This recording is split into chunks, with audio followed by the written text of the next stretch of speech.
Bienvenidos una vez más a nuestro canal de YouTube. Hoy vamos a estar hablando de enfermedades laborales y los derechos que surgen como consecuencia de estas. Si te gustan y te sirven estos temas que subimos cada 8 días, no olvides suscribirte al canal y activar la campanita de notificación para más contenido similar. Y para eso tenemos como invitado especial al doctor David Mejía, médico especialista en medicina laboral y del trabajo. Bienvenido, doctor David. Gracias, doctora Patricia. Buenas tardes a todos. Y bueno, estamos aquí. Gracias por la invitación a participar en este en vivo sobre enfermedades laborales. Así que bueno, quedamos a disposición de ustedes para todas las inquietudes. Y doctora, gracias. Muchísimas gracias, doctor, por aceptar la invitación. Bueno, les reitero nuevamente, el doctor David Mejía es experto en todo esto que tiene que ver con la medicina del trabajo. Así que él es la persona que nos puede sacar de las dudas de si esa enfermedad que me han diagnosticado tiene alguna relación con las actividades que yo desempeño en la empresa donde trabajo, y si tiene alguna relación, pues cuál es el procedimiento para poder lograr el reconocimiento de la enfermedad como laboral ante las entidades respectivas, como por ejemplo la administradora de riesgos laborales y juntas calificadoras y demás. Doctor, para empezar, cuéntenos por favor cómo se define en Colombia qué es una enfermedad laboral y cuáles son los factores de riesgo más común que pueden llegar a desencadenar una enfermedad laboral. Antes de la ley 1562 del 2012, la definición de enfermedad laboral en Colombia era aquella que era directamente relacionada o producida por el trabajo. Con la ley 1562, que reformó el sistema de riesgos laborales, la enfermedad laboral es aquella que es producto de los factores inherentes a la actividad laboral. Es un significado o una definición muy corta, pero que indica claramente que si hay evidencia científica de que un factor de riesgo ocupacional puede producir una enfermedad, podemos saber que es una enfermedad profesional, entonces, o laboral. Antes era profesional, hoy en día es laboral. Entonces, aquella producida directamente por el producto de la exposición a factores de riesgo o peligros ocupacionales. O sea que necesariamente tiene que haber un nexo causal entre la enfermedad que se diagnostica y las actividades que el trabajador está desempeñando en la empresa. Siempre en la medicina laboral tiene que haber relación de causalidad, como todo en la medicina, ¿sí? Tiene que haber una causa y un efecto, un factor de riesgo o peligro en el sitio de trabajo y un daño o efecto en la salud. El efecto es la enfermedad o la consecuencia. ¿Cuáles son los factores de riesgo? Es decir, la causa. Están los riesgos físicos, químicos, ergonómicos o biomecánicos, psicosociales, biológicos y de condiciones de seguridad. Entre los físicos están ruido, vibración, presiones, calor, iluminación. Entre los químicos está el plomo, el mercurio, los solventes, el material particulado, los gases, los humos. En los biomecánicos, antes llamados ergonómicos, son lo mismo. Están la postura, la fuerza, la repetitividad y la vibración. En los organizacionales o psicosociales son todos los que tienen que ver con el clima de la organización, la carga laboral, las relaciones de trabajo, las condiciones de la tarea que ejecuta el trabajador. Ahí está la rutina, el estrés, relaciones con los compañeros, relaciones con el jefe. Eso es el clima organizacional, riesgo psicosocial. Los otros factores de riesgo o peligro son los de condiciones de seguridad, que son los eléctricos, mecánicos, orden y aseo. Y por último, los biológicos. Los biológicos, que son los virus, hongos, bacterias, que la exposición a estos microorganismos puede producir una enfermedad, por lo tanto, podría considerarse como una enfermedad laboral. Entonces, para rematar, factor de riesgo es la causa en el sitio de trabajo con estos factores que he mencionado, y el efecto es la consecuencia o la enfermedad. Si hay relación, podemos hablar de causalidad y que se trata de una enfermedad laboral. Hay un decreto que es el decreto 1477 del 2014, que tiene la tabla de enfermedades laborales. Ahí están todas. Están por factores de riesgo y están por enfermedades. Entonces uno puede aquí revisar y encontrar la relación entre las dos cosas. En ese sentido podemos decir o concluir que no necesariamente el hecho de que una enfermedad X esté enunciada en la tabla de enfermedades laborales no significa per se que sea laboral. Tiene que haber ese nexo causal y tiene que existir esos factores de riesgo que usted acaba de nombrar. Antes de esta tabla de enfermedad laboral, que reitero es el decreto 1477 del 2014, apenas habían 42 enfermedades profesionales. Inclusive el túnel carpiano, que es la número 1 en Colombia desde hace 20, 25 años aproximadamente, no estaba como tal. Ya con esta norma que he mencionado, ya hay muchísimas enfermedades en esa tabla. Sin embargo, como dices, si aparece allí no quiere decir que es profesional o laboral. Hay que hacer el estudio de calificación para demostrar que efectivamente hay relación de causalidad y decir que es laboral. O sea, el hecho de que aparezca ahí en la tabla no quiere decir que per se ya es laboral. Toca hacer el proceso de calificación del origen de la enfermedad. Correcto. Y aquí es muy importante que entremos a detallar entonces cómo es ese proceso de calificación y determinación del origen, porque pasa con muchísima frecuencia que los pacientes o nuestros consultantes por el hecho, hoy en día con todo este tema de la tecnología, pues la gente lee muchísimo, ¿no? Y los consultantes, los pacientes conocen algo de la tabla de enfermedades laborales y han escuchado, como tú mismo lo dices, el túnel carpiano es la enfermedad número 1 hace muchísimo tiempo. Entonces la gente escucha que el túnel carpiano es laboral. Entonces, me dio túnel carpiano, eso es una enfermedad laboral, pero no necesariamente quiere decir que lo sea. Hay que hacer un estudio previo, para lo cual se necesita un estudio de puesto de trabajo, ¿verdad, doctor? Sí, un túnel carpiano, síndrome de túnel carpiano, que es una neuropatía que afecta el nervio mediano. Esta es la enfermedad profesional o laboral más frecuente en Colombia hace 25 años, más o menos, y sigue siendo la más importante y la más frecuente. Allí tiene que haber una exposición a esos factores de riesgo biomecánicos. Aquí lo importante es esto: el 50% de los túneles carpianos son laborales. O sea, 1 de cada 2 es de origen laboral. Ni todos son laborales, ni tampoco ninguno es laboral, como algunas corrientes científicas lo dicen. Entonces, 1 de cada 2, o sea, el 50% del síndrome de túnel carpiano que se le presenta a la gente es de origen laboral. ¿Y de qué depende que sea laboral o que no sea laboral? Cuando predominan los factores de riesgo ocupacional, podemos decir la relación de causalidad que les mencionaba ahora: postura, fuerza, repetitividad. La combinación de estos en un tiempo suficiente, en la magnitud y la concentración suficiente, es decir, que sean factores intensos en el sitio de trabajo, la combinación puede producir la enfermedad. Entonces, de eso depende, de esa combinación de factores que pueda producir la patología. Bueno, y por ejemplo, para desencadenar un túnel carpiano, ¿cuánto tiempo de exposición se requeriría que una persona estuviera expuesta? ¿Con qué frecuencia? ¿Sería relevante que tuviera pausas activas dentro de su jornada laboral para no desencadenar la enfermedad? O si tiene un tiempo y una frecuencia suficiente de exposición, de todas maneras la va a desarrollar así tenga esas pausas activas y una área confortable de trabajo. Se dice que más o menos el tiempo de presentación de un túnel carpiano en un trabajador expuesto a los factores de riesgo biomecánicos es de aproximadamente año y medio, 2 años, expuesto a ese factor de riesgo, a esa combinación de factores de riesgo. Una persona que entra a trabajar, por ejemplo, digitando y a los 3 meses tenga túnel carpiano, probablemente no sea por la digitación. Probablemente ya venía con eso y se le encontró ahora. Tiene que haber un tiempo para que ese factor de riesgo produzca el daño. ¿Sí? Entonces, eso es importante. Otra cosa es, doctora Patricia, que el síndrome de túnel carpiano está asociado o tiene una etiología o causalidad multifactorial. O sea, hay muchos factores que pueden producir túnel carpiano sin ser laborales. Por ejemplo, si una persona padece de diabetes mellitus y tiene túnel carpiano, eso descarta que sea laboral. Si sufre de hipotiroidismo, es una condición que favorece el túnel carpiano. Si, por ejemplo, esa persona tiene una enfermedad del colágeno, lupus, por ejemplo, artritis reumatoidea, es muy difícil que se le califique como laboral. O sea, uno siempre tiene que descartar esas enfermedades de base y una vez descartadas, encontrar el factor de riesgo y si es predominante, si es intenso, entonces podemos decir que es enfermedad laboral. ¿Qué pasa con una persona que tiene una preexistencia de estas que puedan explicar el túnel carpiano o cualquier otra enfermedad, pero que tiene la exposición al riesgo, con suficiente tiempo, con suficiente frecuencia, que sus factores en su espacio de trabajo pues no sean los mejores y propicien la aparición de una enfermedad de esas? En la enfermedad laboral, en la calificación, hay 3 contextos o dimensiones a revisar. Un contexto jurídico, un contexto clínico y un contexto epidemiológico. En el contexto jurídico está que esté afiliado a riesgos laborales, ¿cierto? Que tenga una ARL, que esté en el sistema general de riesgos laborales esa persona. Porque si no está, no le van a calificar nunca laboral. En el contexto clínico es una enfermedad claramente descrita, la dominancia, o sea, el lado, una cosa es túnel derecho, otra cosa es izquierdo, si la persona es dominante derecha. Si su hermano dominante es derecho y tiene túnel izquierdo, por ahí se lo van a poner en duda, o viceversa. ¿Quién es el diagnóstico diferencial que le acabo de decir? Que se descarte diabetes, que se descarte lupus, que se descarte artritis reumatoidea, diabetes.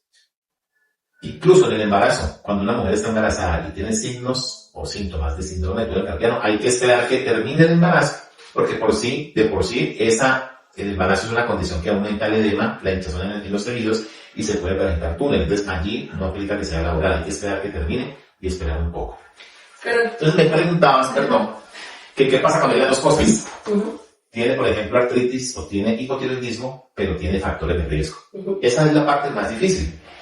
Probablemente se lo nieguen al principio, porque van a decir, no, tiene hipotiroidismo, o tiene diabetes, o tiene una enfermedad de colágeno. Entonces allí lo que hay que intentar es mirar qué tan intenso es ese factor de riesgo o esos factores que mencionaba, los biomecánicos. Porque si esos factores fuerza, postura, repetitividad son suficientemente altos que permitan estar por encima de esa condición previa, uno pudiera sentirse enfermedad laboral, pero tiene que sustentarlo. ¿Cómo lo sustenta? Con estudios de puesto de trabajo, donde la persona se le revisa sus tareas, sus funciones, y de acuerdo a la metodología se encuentra que efectivamente está bastante expuesto, que la intensidad es mucha de esos factores de fuerza, posturas o repetitividad. Entonces ahí es fundamental demostrar que ese factor de riesgo es muy alto. Fundamental, como lo ha dicho el doctor, con el estudio del puesto de trabajo. Pero en el curso del ejercicio profesional hemos tenido la experiencia que a veces los estudios de puesto de trabajo no son completos o se hacen en ausencia del trabajador, que no tiene la oportunidad, por ejemplo, de decir, no es cierto, yo estoy las 8 horas del día sentado aquí en esta silla digitando, por ejemplo, o estoy aquí todo el tiempo exponiéndome al frío y al calor, cambios de temperatura, o no me dan los medios de protección necesarios, o sea, no está el trabajador presente. ¿Qué tan importante es que el trabajador esté presente a la hora de estudio del puesto de trabajo? Y ¿cómo se le puede exigir al empleador que permita la presencia? Porque es que pasa que a veces empleadores no permiten la presencia del trabajador o hacen el estudio de puesto de trabajo cuando el empleado está incapacitado.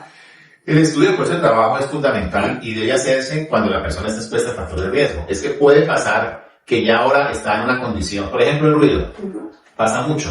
Ya las empresas han mejorado su tecnología para, digamos, el control del ruido en la fuente, en el medio, ¿cierto? O inclusive controles administrativos como rotar las personas, hacer cambios de turnos o los mismos elementos de protección personal. Hoy en día ya ha mejorado esa exposición al ruido, pero hay personas que llevan 30 años expuestas al ruido, que llevaban 30, 35, 25 y ahora pues ya no tienen ruido, pero ya llevan 40 años en la empresa o 30 años en la empresa, pero estuvieron 25 años expuestos al ruido. Y hacen un estudio ahora y sale el ruido por debajo del nivel permisible, que es 85 decibeles para 8 horas en promedio. Entonces no tiene ruido ahora, entonces se le niega la enfermedad laboral. Eso es un error, porque hay que mirar cuando estuvo expuesto. Entonces, a veces se desconoce eso. El estudio de puesto de trabajo es una obligación del empleador realizarlo. Si no lo puede realizar, él le puede pedir a la ARL que se lo haga y la ARL le cobra. Anteriormente la ARL era la que hacía los estudios. A partir de la normatividad reciente, el estudio lo debe hacer con la responsabilidad del patrono. Pero si no lo puede hacer, pues lo tiene que pagar. Lo más recomendable también es que él consiga una persona que no tiene que ser de la ARL, un experto, una terapeuta ocupacional, por ejemplo, un fisioterapeuta, si es un problema de tipo biomecánico, o una persona bióloga, alguien que sepa del factor de riesgo, para documentar y hacer ese estudio de puesto de trabajo. Una terapeuta ocupacional te lo puede hacer y no tiene que ser de la ARL, puede ser contratada por el empleador y ella haría ese estudio de puesto de trabajo para ver la exposición, por ejemplo, al ruido. Si se requiere para riesgo biomecánico, pues se le puede pedir a una fisioterapeuta que haga el estudio, experta en el tema, o un ergónomo, que es un experto en ergonomía. Si se trata de una enfermedad de tipo osteomuscular, como el túnel carpiano, el síndrome de manguito rotador, la tenosidonitis de Kerr-Rain, por ejemplo, o la epicondilitis. ¿Cuáles son las enfermedades más comunes que se presentan con mayor frecuencia? Las más frecuentes a nivel osteomuscular son síndrome de túnel carpiano, síndrome de manguito rotador, epicondilitis lateral, mucho más que la epicondilitis medial. Está también la tenosidonitis de Kerr-Rain y está también los trastornos de los discos intervertebrales, que hasta hace algunos años eran la segunda causa de enfermedad laboral en Colombia, las hernias discales y los trastornos de los discos intervertebrales. Pero ya con el manguito rotador, digamos que el manguito rotador ha ido alcanzando en cantidad. Hoy en día hay demasiado síndrome de manguito rotador calificado como enfermedad laboral. Sí, es correcto. Bueno, y como decía el doctor ahorita, a veces la persona lleva muchísimo tiempo de exposición y el estudio de puesto de trabajo se hace de un tiempo para acá. Pues con ocasión de su proceso le hacen una reubicación laboral, les ponen unas restricciones médicas y unas restricciones a ciertas actividades que desencadenan la enfermedad, y cuando le hacen el estudio de puesto de trabajo se lo hacen en ese nuevo puesto de trabajo. Eso también sería incorrecto. Claro, es incorrecto cuando ya está reubicado, por ejemplo, y no está expuesto al factor de riesgo, pues ahí el estudio no cabe. Exactamente. Hay que revisar cuando tenía la exposición.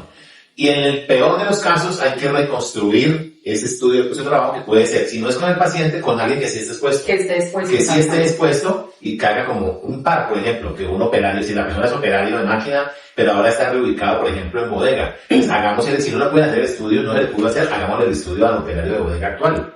¿Sí? Eso es más o menos lo que hay que hacer para hacer una similitud y que sea lo más cercano a la realidad. Ok.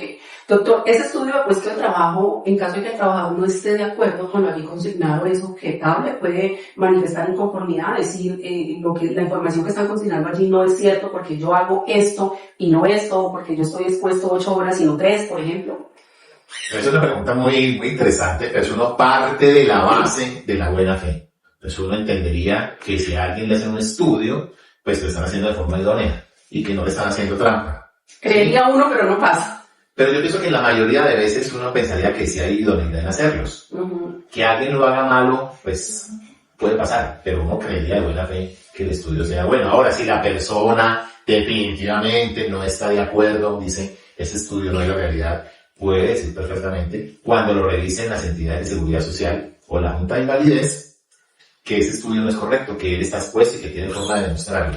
Todo es demostrándolo. La evidencia. La evidencia es fundamental. Como nos enseñaron en la universidad, la reina del derecho es que la prueba. La prueba, claro. Entonces, claro sí, lo prueba, pero si es algo como que dice, yo creo que sí estaba muy expuesto. Ajá. Pero pues, ¿dónde está la prueba? Sí, no es por conceptos personales, porque creemos que mucha gente a veces me consulta y me dice, doctora, es que yo entré a la empresa bien. Sí. Y ahora estoy jodido, me duele la espalda, me duele las articulaciones, tengo esto, tengo lo otro, en fin.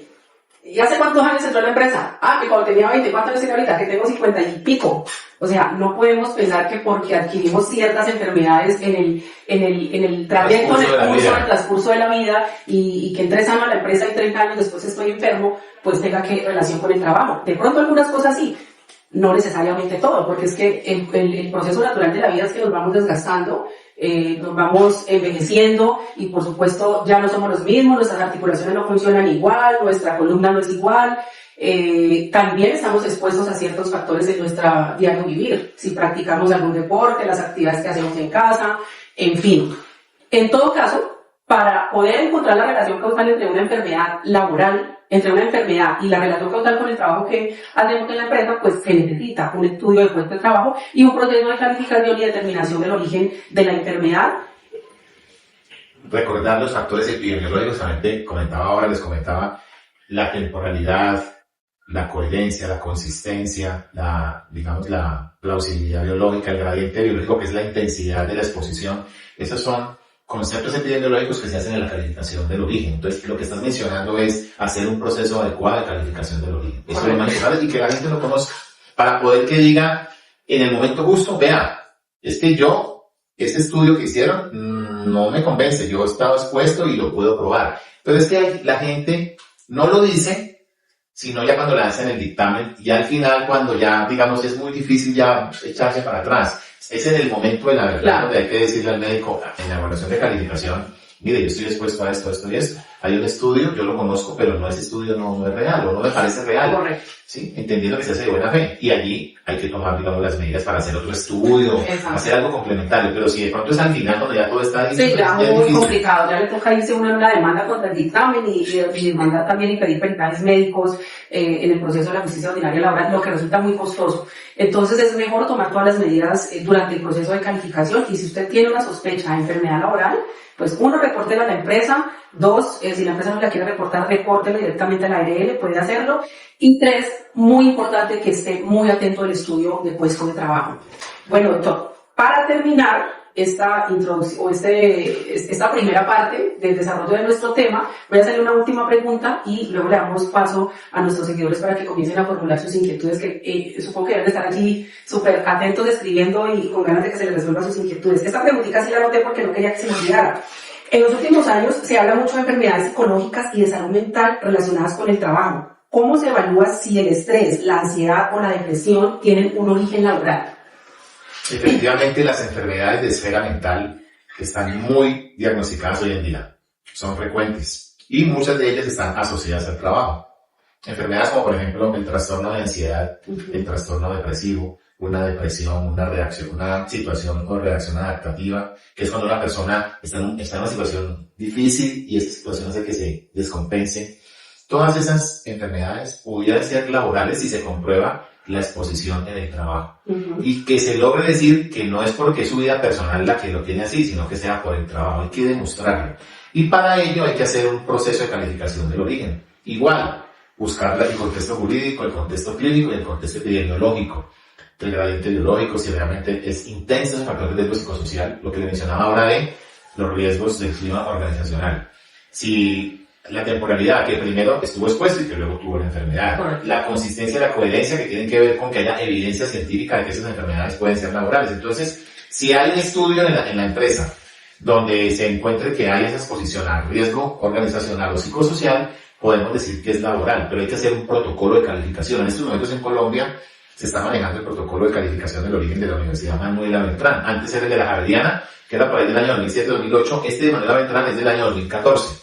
Ese es el que se usa hoy en día, y eso hay que revisar adicionalmente la batería de riesgo psicosocial que hacen en las empresas para medir en los trabajadores si hay riesgo psicosocial. Todo eso hay que juntarlo en un proceso para poder decir que es laboral, pero realmente sí, las enfermedades de esfera mental hoy en día están siendo diagnosticadas como enfermedades laborales, en muchos casos. No en todos, y tampoco podemos decir que ninguna. Ajá. Hay que estudiarla. Por ejemplo, si una persona tiene un accidente de trabajo, una secuela significativa por un accidente o una enfermedad de origen laboral claramente limitante, y posterior a eso desencadena una enfermedad depresiva, un trastorno de ansiedad, un trastorno psicótico, podría relacionarse esa enfermedad de la esfera mental con esa patología o esa secuela de ese accidente de trabajo. Si una persona tuvo un accidente laboral o tuvo una enfermedad laboral y como complicación de estos dos eventos o siniestros hace una patología de esfera mental y se comprueba que es consecuencia de eso, es laboral. Por ejemplo, una persona que tenga un problema un problema biomecánico, de riesgo biomecánico, túnel carpiano o epicondilitis, túnel carpiano lo operan, no mejora, vuelven y lo operan, queda con dolor crónico, en síndrome regional doloroso complejo, síndrome doloroso regional complejo, cuando la persona vuelve y lo operan y nada, porque tiene un factor, digamos, de ansiedad, un factor de base, de tipo psicosocial o de tipo psicológico, esa persona hace una complicación luego, se deprime, hace un trastorno de ansiedad, uno pudiera decir que eso es debido a la enfermedad que hizo. Sí, pero tiene que probarlo. No es que porque tengo otras cosas, entonces las otras cosas tienen que ver con esto. Hay que encontrar la coherencia y la causalidad para poder decir que efectivamente tienen relación uno con el otro. Y en esos casos también se busca en los antecedentes clínicos del paciente. Claro, Porque, por ejemplo, si tiene un antecedente depresivo familiar o si ha sufrido de depresión antes él, Exacto. antes de estos eventos, pues nada que ver. Uh-huh. Pero, por ejemplo, una persona tiene un accidente grave, una amputación, por ejemplo, ¿cierto? Esa persona en un accidente laboral le amputan una extremidad y luego hace un cuadro depresivo, obvio, eso, mejor dicho, blanco es gallina lo pone. Es evidente que es una secuela de eso, porque en la evidencia existe la depresión luego de esos eventos traumáticos o el síndrome de estrés postraumático, a una situación de estrés muy alta puede llevar a eso. Pero entonces esa calificación de las enfermedades de la esfera mental tendría que hacerse aisladamente de la enfermedad laboral o la secuela del accidente de trabajo porque es algo que aparece posterior. No lo califican, o sea, si están en el proceso de calificación de la enfermedad que ya fue reconocida laboral, están calificando PCL, por ejemplo, y entonces aparece la enfermedad mental, un síndrome depresivo, ¿cómo se llama? Trastorno de adaptación, por ejemplo. ¿Se puede incluir en esa calificación o hay que hacer el proceso aparte para determinar el origen y luego la PCL? Depende del tiempo que se haga, el momento, porque si en ese momento no lo ha calificado y tiene ya trastorno depresivo, pues de una vez le califican todo. Ajá. ¿Sí? Túnel, estrés postraumático, y le califican el trastorno de ansiedad, una discopatía degenerativa y así un trastorno de ansiedad o depresivo, todo lo califica uno. Pero si no, si es posterior, pues toca calificar esa depresión y decir si es una secuela de esa enfermedad previa. Entonces depende del tiempo que se haga. Si está todo junto, de una vez. Pero si no, entonces toca hacerlo en varias etapas.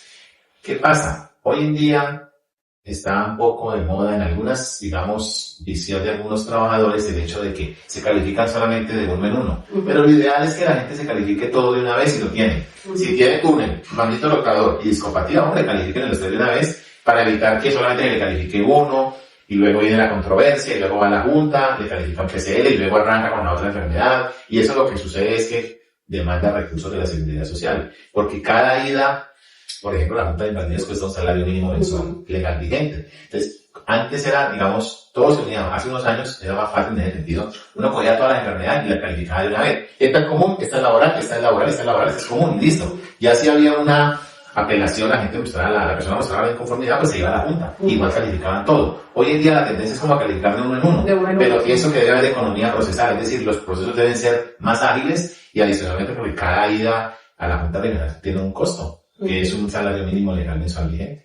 Bueno, lo que pasa es que también calificar todo junto, porque yo soy de la tendencia de calificar separadamente, también representa menos derechos a nivel económico para el trabajador, porque tú sabes que al calificar en el proceso de calificación cuando se va a determinar la PCL, pues la suma no es aritmética, ¿sí? Y pues si tengo por un lado un 14% por túnel carpiano y por otro lado tengo 15% por un manguito rotador, al juntar la calificación pues no es que me vaya a dar 29, va a dar menos. Entonces eso en cuanto a derechos para el trabajador sí se ve afectado, pero bueno, eso es otro tema que se discutirá en otro momento, en otro momento donde ya no está el doctor. Donde no esté yo. Donde no esté el doctor nos habla netamente de lo que son las enfermedades laborales y bueno, todo este tema tan interesante que hemos desarrollado. Si te interesó este tema, no olvides suscribirte al canal y activar la campanita de notificaciones para más contenido similar.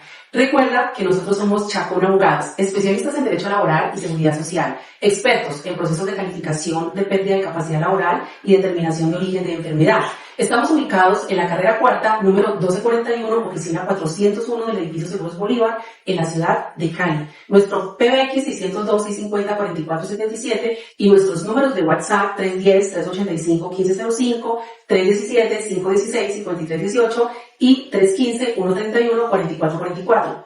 Recuerda que con nosotros la consulta es gratis.